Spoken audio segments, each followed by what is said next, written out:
Hello, my great and wonderful people. We welcome you once again to our today's episode of this program. And today we get this message for our table when we with the receive from the Northern Group. How it be said that they place 100 million bounty for the head of the leader of indigenous people of Biafra when it be said in name Namazi Nnamdi Kanu. And the title of this one thought say Northern Group said they don't place 100 million bounty for Nnamdi Kanu's head over the destruction of Northern's properties. And this news reached our table June 18th, 2021. You know, this issue of the Northern groups or elders, to us, it don't the more interesting. You know why? If these people, as elder, when they be say the things say they be, or groups, una fit come together to place 100 million bounty for person head. That 100 million naira, e no reach una take remove una poor brothers and sisters comot for streets. When e be say una dey webi like parcel to the eastern part of Nigeria and the western part of Nigeria. When it don't make themselves vulnerable for the hand of bandits Boko Haram and ISWAP, all because of poverty. This money no reach for una to repair their lives. If it come in terms of doing good for the life of una brothers and sisters so that they will taste the better part of life, when it will make them get regard to life, for them to know, say life, they very important to live. I know say na because of poverty, now it make them not value their lives. Una not fit do am. But if it come in terms of say to destroy, una see money carry come outside. Una not say and say every of una senses. I mean the way when it be say una take things say una be elders. Una not say and say na stupid ways. I bet sorry say we use that very word. Yes, now the way when it be, na it be that one. Now the reason why it be say una no go ever wise. And the same way, na una no allow una people to wise. When it be say they don't remain for this ground when it be say the day to day. And if una not change, una will continue to remain for ground. Not be anybody do una. Now una they do una self. All right, my great and wonderful people. May we do small reading from this very one. Then we'll conclude together for the comment session. And as we put our hand there for inside this matter, they can make us understand, say, Mazi Nnamdi Kanu, when he be the leader of indigenous people of Biafra, IPOB, said they don't declare unwanted by a Northern group. And still on top of the matter, they can make us understand, say, the group, when they say they're known as Northern Consensus Movement, when they say they call NCM, don't declare Nnamdi Kanu wanted over the killings and destruction of properties when it belonged to the Northerners when they live for the Southeast. And again, the contour say, as they address press conference on Thursday, said the president of the group, when they say in name now Dr.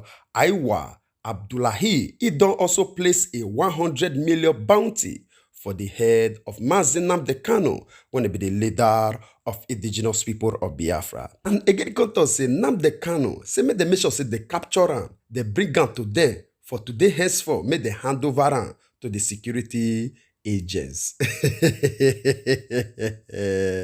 What a malus. And again, contour say Abdullahi, he accused Nnamdi Kanu say he dey use IPOB and also Eastern Security Network, when they call ESN, to attack Northerners when they live for the Southeast. And according to Abdullahi, when he be the president of the group, so it does say, we don't declare Nnamdi Kanu, the leader of indigenous people of Biafra and ESN, wanted for the way when they kill and also they destroy our properties when it be the Northerner, when they live for the eastern part of Nigeria. It be said they know see these people that they do their businesses according to law and order for the southeastern part of Nigeria. We call all the countries for the world to respect our sovereignty as a nation.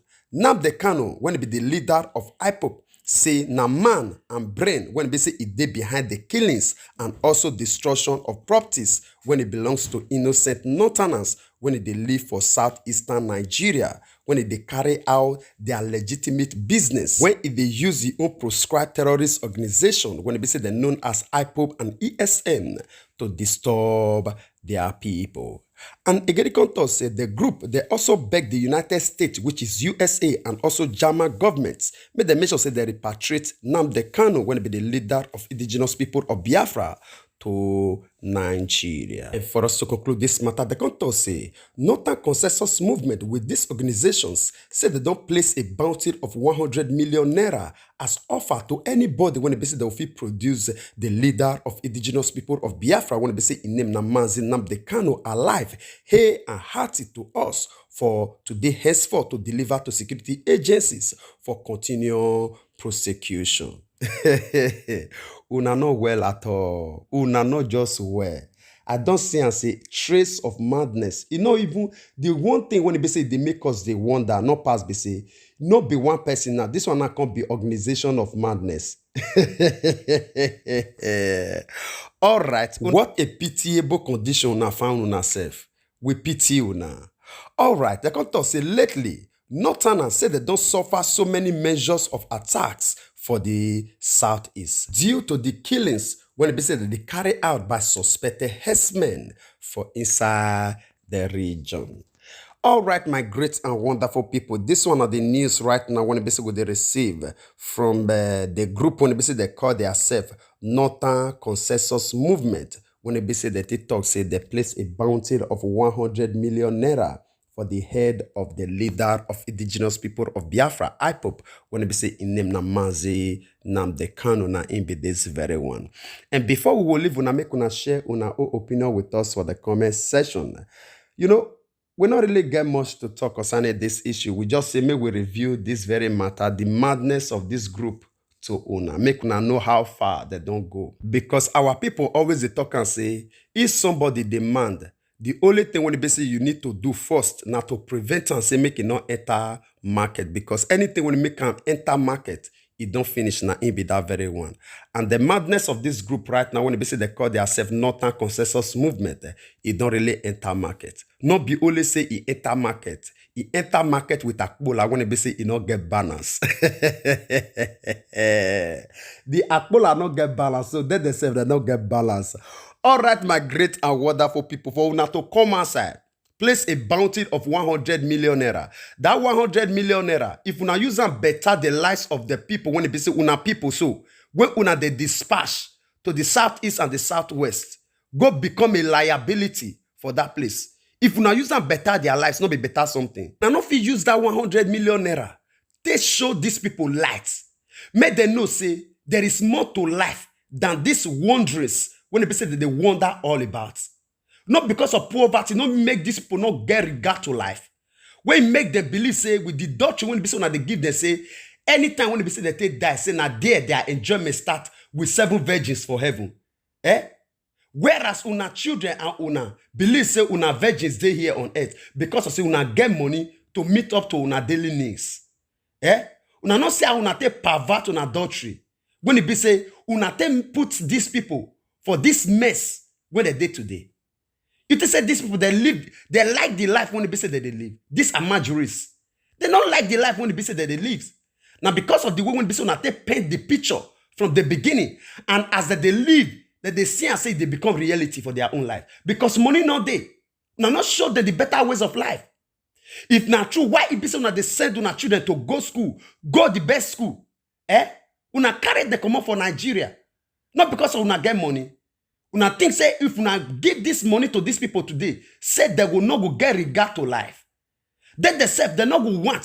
Make themselves prevent themselves not to be killed. Eh? Una don't indoctrinate these people to the extent when they be say, they don't believe now say, then themselves, they be material for suicide bombers.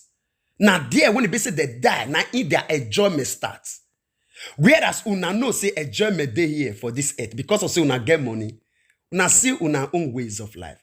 Una come outside, boastfully, publicly, display 100 million naira.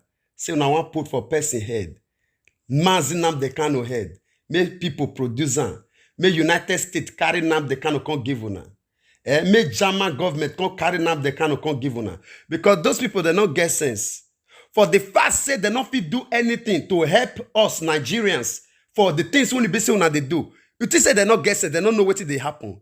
Now, because of say that word sovereign nation, now it be the respect when they say it dey una body. Now it be the coverage when they say it dey una body, when you don't allow external body to interfere and do what is right to una. Now they send message across to international bodies, say make they produce now the kind of una. All right, make una wait. Now really see, say they give una. Abi? Mad people everywhere. All right, my great and wonderful people. I will leave una make una do the rest for us for the comment section. And before then, in case today na the first day when we say una dey hear about us for the channel, but this we say you are highly welcome. I beg make you not forget to do us a favor by hitting on that red subscribe button, and also the small bell when we say they near, so that anytime when we say we bring a new update, you know what they suffer to look for, it will only come to you like a message. In our prayer, remember say. They say we want to be say to the supporters of the channel. Now they say we want God with the same people when we support you for everything when you good when you put your hands to do. In Jesus' mighty name, amen. And you when you don't already be part of this great family, when they say they help or they share these brokers, anytime when they say they make them, God Almighty will bless you. Your effort towards us for the channel will not taken for granted at all. We really appreciate you. I bet make you not forget to help us share this very one so that we still reach our brothers and sisters all over the world, because we believe on one thing, say information, now power. And as you do so, God Almighty will bless you. We would like to draw the conclusion of this program here. We will see you again when we see you. Remember, we love you all. Bye-bye.